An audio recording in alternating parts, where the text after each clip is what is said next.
پھر بادشاہ ہر اس چیز کو چھونے لگا جہاں تک اس کا ہاتھ جا سکتا تھا۔ اب مجھے اپنا سونا چھپانے کی ضرورت ہی نہیں، بادشاہ بڑبڑاتے ہوئے بولا۔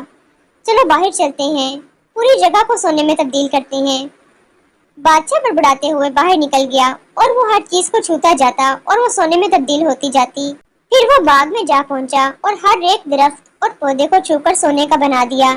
میں جگہ جگہ بھاگ کر تھک گیا ہوں، ابھی مجھے بھوک لگی ہے، پہلے کچھ کھا لیتا ہوں۔ بادشاہ یہ کہتا ہوا واپس محل چلا آیا۔ دسترخوان پر بہت سے کھانے سجے ہوئے تھے، صرف بادشاہ کے لیے، اور جیسے ہی اس نے پانی پینے کے لیے گلاس کو ہاتھ لگایا تو وہ سونے میں تبدیل ہو گیا۔ بادشاہ یہ دیکھ کر بہت پریشان ہو گیا۔ اس کے اندر کا پانی کہاں گیا؟ مجھے بہت پیاس لگی ہے۔ اس نے جیسے ہی کھانے کے لیے کسی چیز کو ہاتھ لگایا تو وہ بھی سونے میں تبدیل ہو گئی۔ اب بادشاہ بہت ہی خوفزدہ ہو گیا۔ اوہ، اب میں کیا کھاؤں گا؟ مجھے سخت بھوک لگی ہے۔ میں سونا کھا اور پی تو نہیں سکتا۔ کیا دنیا کا سب سے امیر بادشاہ بھوک سے مر جائے گا؟ بادشاہ بہت غمگین ہو گیا۔ وہ وہاں رکھی ساری غذا کو دیکھتا رہا جو سونے کی بن چکی تھی اور اب اس کے کسی کام کی نہیں تھی۔ تبھی اس کی بیٹی باہر سے دوڑتی ہوئی اندر آئی اور اس سے پہلے کہ بادشاہ کچھ سوچ پاتا، اس کی بیٹی دوڑتی ہوئی اس کے گلے لگ گئی اور جیسے ہی بادشاہ نے اسے دور کرنے کے لیے ہاتھ لگایا تو وہ بھی سونے میں بدل گئی۔ نہیں میری گول شہزادی، میری بیٹی، یہ کہتے ہوئے بادشاہ زور زور سے رونے لگا۔ گول شہزادی اب ایک چمکدار خوبصورت مجسمے میں تبدیل ہو چکی تھی، جو خوبصورت تھا مگر بے جان تھا۔ وہ ہل جل نہیں سکتی تھی۔ بادشاہ یہ دیکھ کر پریشان ہو گیا، اس کی عزیز بیٹی اس کے پاس ہو کر بھی اس کے ساتھ نہیں تھی۔ اوہ نہیں، یہ میں نے کیا کر دیا؟ میری گول شہزادی، مجھے اس طرح کی خوشی نہیں چاہیے۔ بادشاہ زاروں قطار رونے لگا۔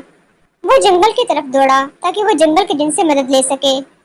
اس نے جنگل میں پہنچ کر زور زور سے جن کو پکارنا شروع کر دیا۔ چند ہی لمحوں بعد وہاں جنگل کا جن نمودار ہوا اور بادشاہ سے مخاطب ہو کر بولا، کیا مسئلہ ہے؟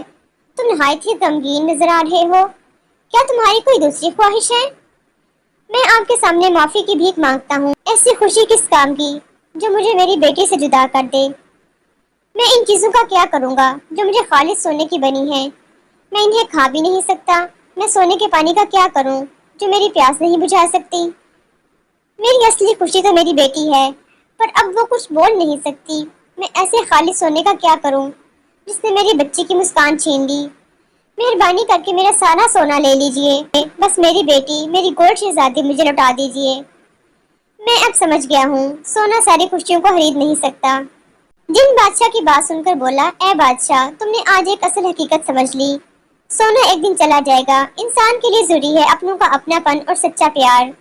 اور یہ کہہ کر جن نے بادشاہ کو پانی سے بھری ایک بوتل دی اور کہا، یہ بوتل جادوئی پانی سے لبریز ہے، اس کے کچھ قطرے ان چیزوں پر چھڑک دو جو سونا بن چکی ہیں۔ جادوئی پانی سے وہ چیزیں پہلے جیسی ہو جائیں گی۔ بادشاہ نے جن سے وہ بوتل لی اور بولا، شکریہ، بہت بہت شکریہ۔ پھر بادشاہ جادوئی پانی کو لے کر اپنی بیٹی کے پاس بھاگا اور جلدی سے کچھ قطرے اپنی بیٹی پر چھڑک دیے۔ قطرے پڑتے ہی گول شہزادی میں جان آ گئی۔ بادشاہ نے اپنی بیٹی کو باہوں میں بھر لیا۔ ابا جان، یہاں کیا ہوا تھا؟ کچھ نہیں میری بچی، میں اب سب کچھ ٹھیک کر دوں گا۔ پھر بادشاہ نے کچھ قطرے کھانے کی ان اشیاء پر ڈال دیے جو سونے کی بن چکی تھی۔